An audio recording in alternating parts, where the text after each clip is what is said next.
IslExpo is finally here. We have been talking about it for many weeks and meeting some of the amazing delegates who are taking part in the event, aiming to inspire the next generation of entrepreneurs. It does start tonight with the Founders Feast, which I think is sold out, isn't it? It is sold out, yeah. And there's a programme of inspiration starting tomorrow. That's what I'm calling it. We are joined by one of the delegates. Erika Rushton is the Visionary Chair and Director of Baltic Creative Liverpool, and in a rather fantastic nutshell, harnesses creativity and entrepreneurialism.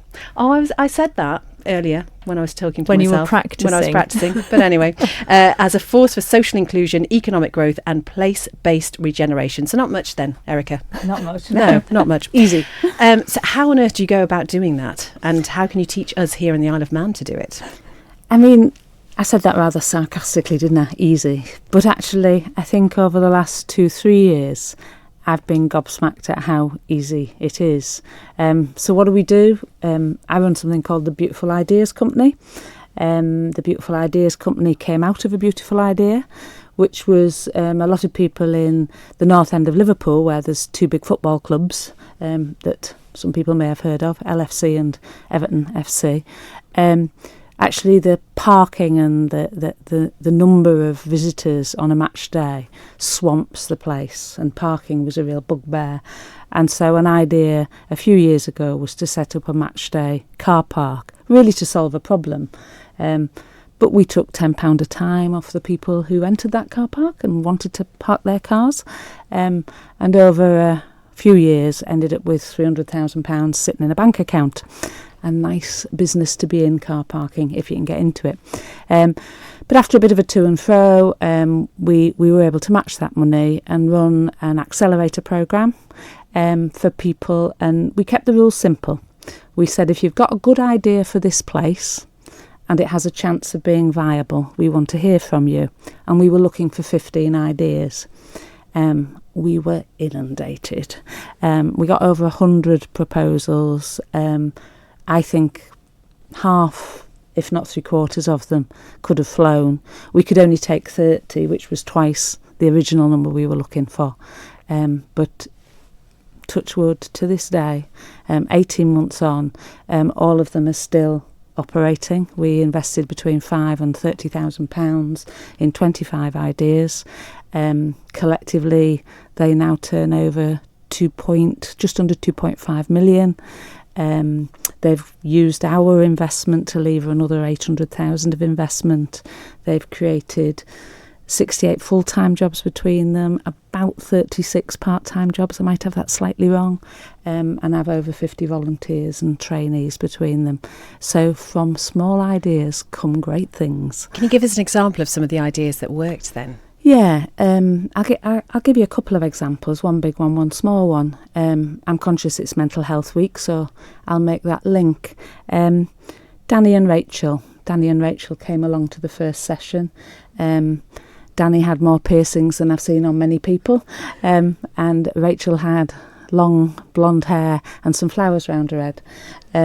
But their story was quite a sad one, really. They had 2 lovely little girls with them, and they came along to most sessions. But both of them had tried committing suicide in the past, and in 1 year 4 of their friends died from suicide, mental health issues. And so between them they had decided to do something else with their lives. And they'd started running stuff on what is known as the Grisdale estate in Liverpool, not the loveliest of estates, but by no means a bad place. But on their drive in the summer, Danny knew how to fix bikes, so he taught the local kids and young people how to fix bikes, and Rachel knew how to make cakes, so she made cakes with people. 18 months on, the whole family is now off benefits. Rachel's earning them all a living with her baking. Danny delivers them and is also training to be a priest. And I don't think I have ever seen a family turn around so fast with such joy and be able to spread that so generously, so when they make surplus in the business, they do things like they have planting days on the estate, they run cake workshops, and I think they're I'll get the strapline wrong now, but kind of using baking to heal mental health. It's a simple thing, but they're using what they've got to make a difference. To take something slightly different, a little bit, a bigger idea, Liam, Alex and Kirsten came forward with the idea for a makerspace. They all had a making background, but the reason they'd first got together in a studio was because Liam, who was into frisbee and got a great job after he left school, teaching other people how to do frisbee for a National Association of Frisbee Throwers. Who knew that existed? Who knew? Not me.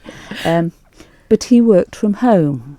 He worked from the room across from his bedroom, and so his daily routine was to get up, cross the corridor, and at best Skype with other people, and then cross the corridor back to his room.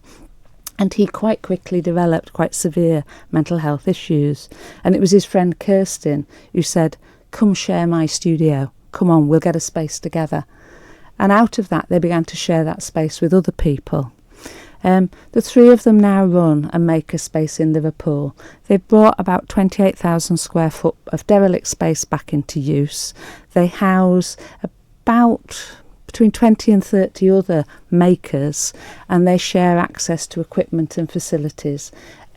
So they've located next to one of the other ideas we invested in, and that has brought that whole area back to life, and the city has just named that area 10 Streets and are describing it as the kind of making community of Liverpool.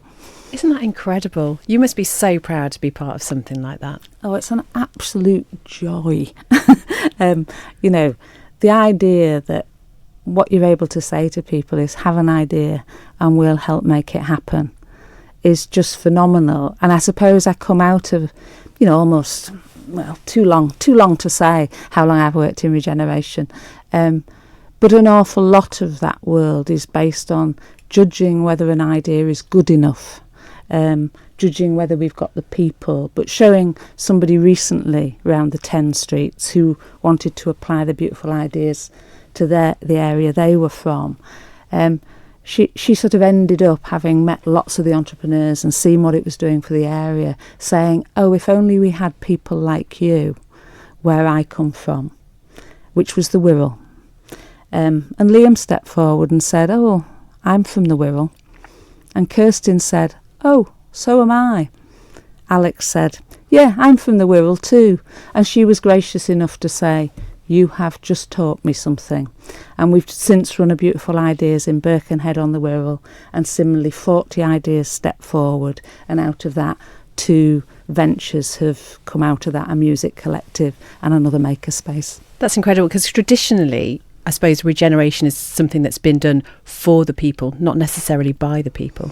Absolutely. But the trouble with that kind of regeneration is it's owned by somebody else from somewhere else, and we all chase around trying to find inward investors. But the trouble with those inward investors is they like to take their profits out again. And at best we might work for them or live in the houses they build, but we don't get to own the wealth that we create. The great thing about entrepreneurial ideas that are homegrown, that kind of DIY economics, is we create the wealth, we own the wealth, and we reinvest the wealth. And that's what the car park has taught me, that actually taking that money, that's not going into my back pocket or anybody else's back pocket, unfortunately, or I'd be a very wealthy woman. It's getting reinvested in the place that problem was that car park was created to solve a problem. And in what you're talking about, wealth is about so much more than money as well, from what you're saying. Yes, because that first group of people who came forward in North Liverpool, they almost all are still in touch. They get together without us, and they are inviting other people to join in. So it's not just about economic development, it's about community.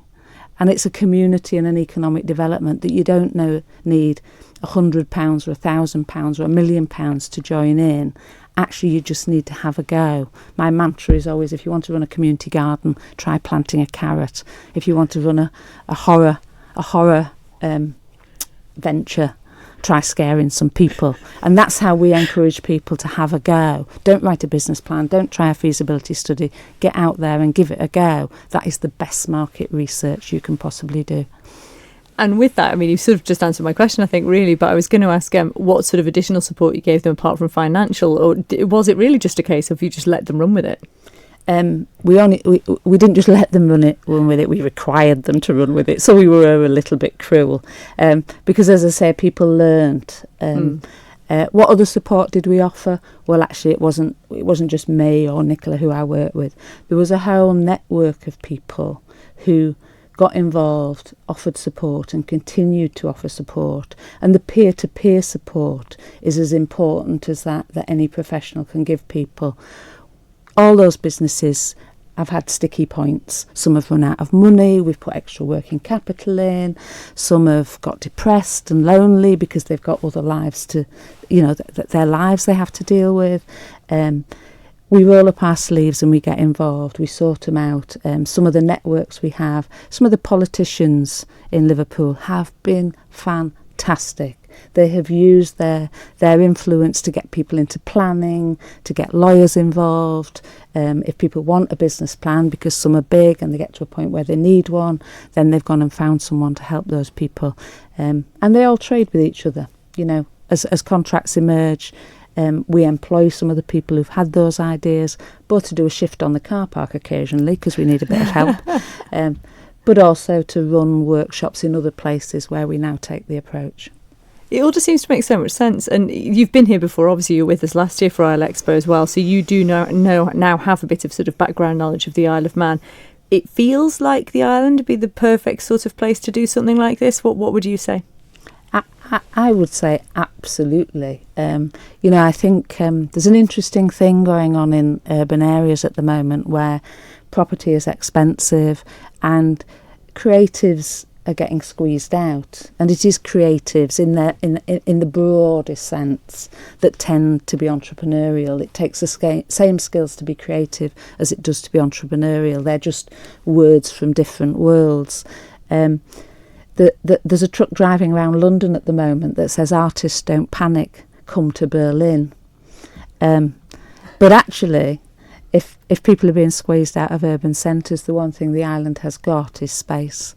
And it's got a lifestyle that is incredibly attractive. And most of the people I know who've set up ventures in Liverpool, in Salford, in the Wirral, in Wales, the places where we've operated, they're mission driven. These are not people who are only looking at profit. And apparently this is the case for most of the millennial generation now, that actually they're not driven by profit. They're driven by purpose and lifestyle. They're looking to put their energies and their resources into something that builds an economy that we can all be part of. And it would seem like the Isle has a great opportunity to build something that both keeps people here and attracts people back. You have an amazing gift, Erika, of just making people want to do things. I just want to come on and do stuff now.